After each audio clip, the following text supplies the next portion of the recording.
What's good, Gacha gang? Kawaii50 back with another FGO video, here to talk about a servant who I promise is not going to be the butt of any of my jokes, Bradamante. Wait. Okay, listen, that's the only one you get. That is the only one. I am not doing that again.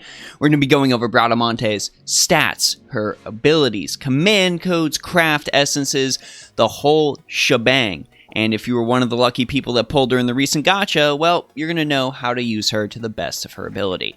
If this video helps you out, be sure to go ahead, like, and subscribe.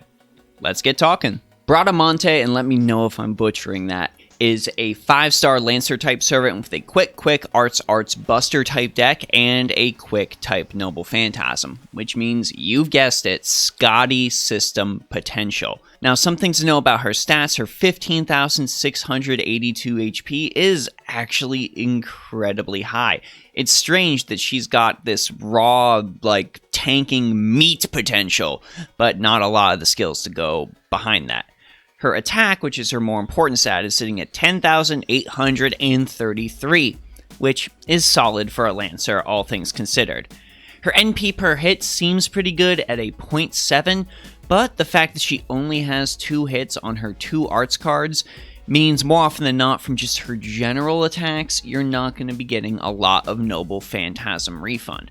But thankfully, because of overkill damage and how that works in the game, you are going to be able to refund a significant portion of her noble phantasm after hitting your opponent with the double Scotty method, meaning she is still able to loop despite those low counts.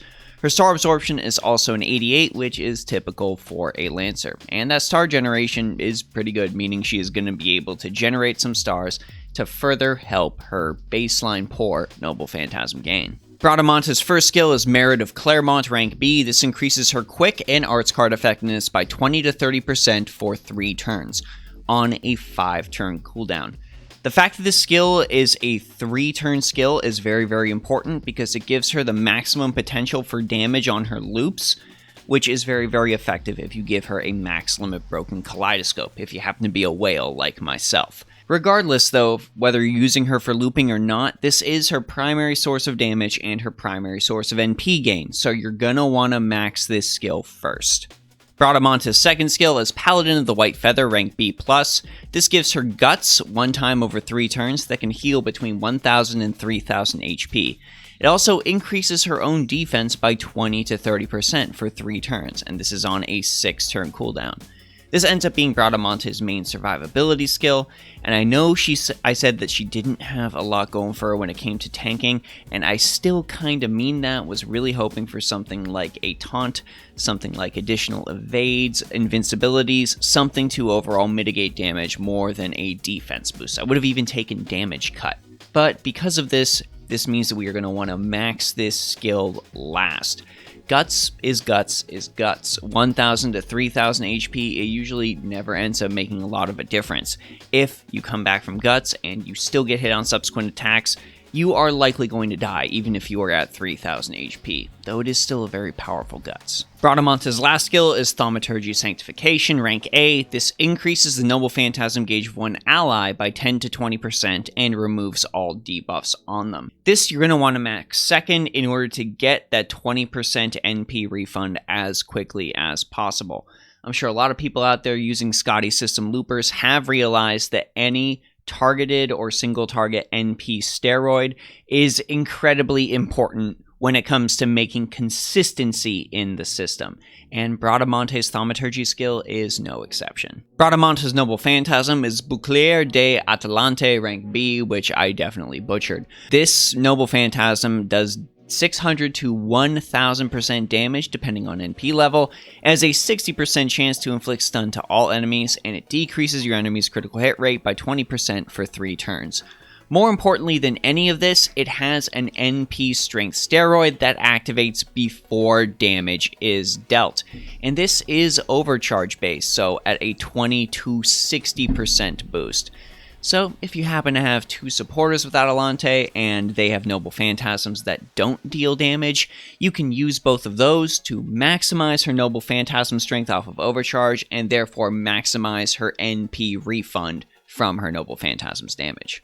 Bradamante's best craft essence is almost universally considered to be a max limit broken kaleidoscope. This, in conjunction with Scotty NP charges, her overall overkill refund, and her own NP steroid, means that she is able to consistently 3-turn loop and function very, very well in the Scotty system, with a Mage's Association uniform as your main mystic code. A regular kaleidoscope is almost as good, it's not going to be nearly as powerful, and sometimes it might not even be as consistent, but it is still a decent pick. If you are not looping with her, there are a couple of craft essences I would also recommend, these focusing on NP damage more than anything. Bradamante's Noble Phantasm is the most powerful part of her kit, and we want to do everything we can to increase the strength of that whenever possible. So, the Black Grail, something I recommend on Arjuna, for example, I will go ahead and recommend here on Bradamante as well. The damage boost is just too significant to even be in competition with a lot of other craft essences.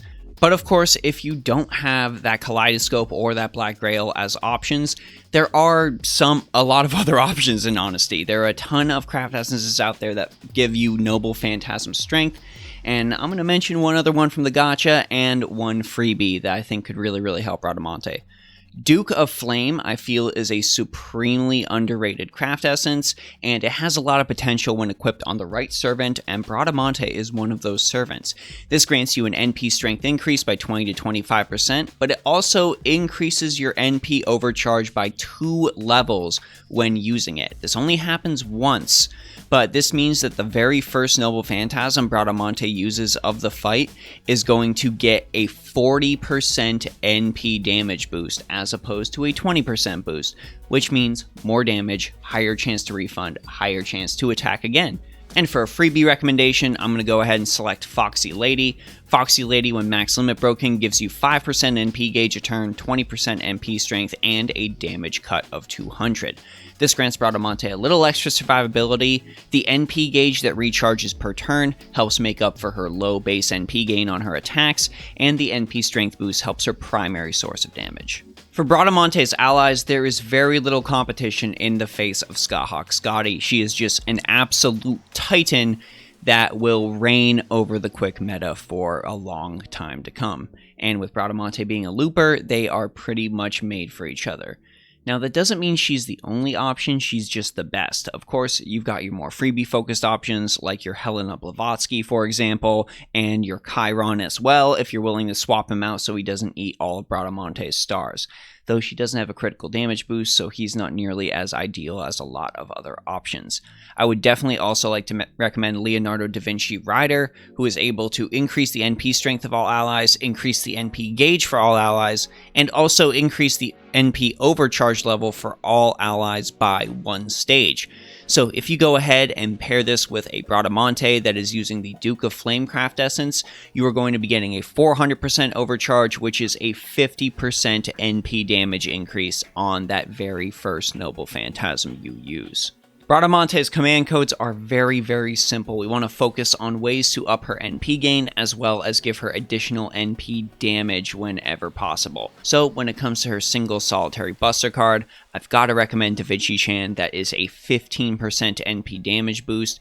You have to use the buster card before her Noble Phantasm, but you're likely not using her Noble Phantasm in a chain anyways, and that 15% NP damage up is just going to give you a better chance at getting that Noble Phantasm gauge refund. For her arts cards, Stargather CEs are going to be the name of the game. You're going to want things like Armament of Triumph, for example, increasing the critical star absorption of those engraved cards to make sure that she is able to maximize her NP gain off of those cards. And for her quick cards, Star Generation Rate is well and away good enough. So things like Code Glitter are going to be more than enough to get your quick cards to do what you need them to do.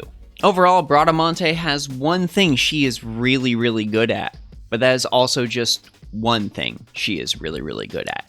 She is a fantastic looper that fits very, very well within the Scotty system. But outside of that, her Noble Phantasm is her main focus, and looping it seems to be the best way to use it.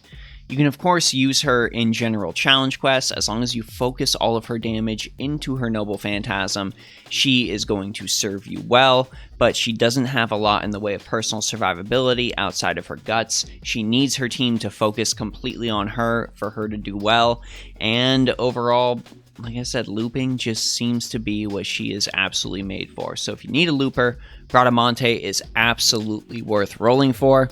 If you don't need a looper and you're kinda lukewarm on the character, well, there is honestly no need to roll. You can get by with whatever Noble Phantasm looper you have on your team already. But of course, I want to know what you all think, so go ahead and let me know your thoughts on Bradamante down in the comment section below. Allies, craft essences, command codes, the whole shebang. Let me know what you are using with her. And if you want to talk some FGO, gang, my Discord is always open. If you think I'm doing a good job, my Patreon is always open. And I thank you patrons so much for all the support you have given me. And my Twitch is currently not open, but you might as well go ahead and subscribe there anyways, because we will be streaming on there in the future.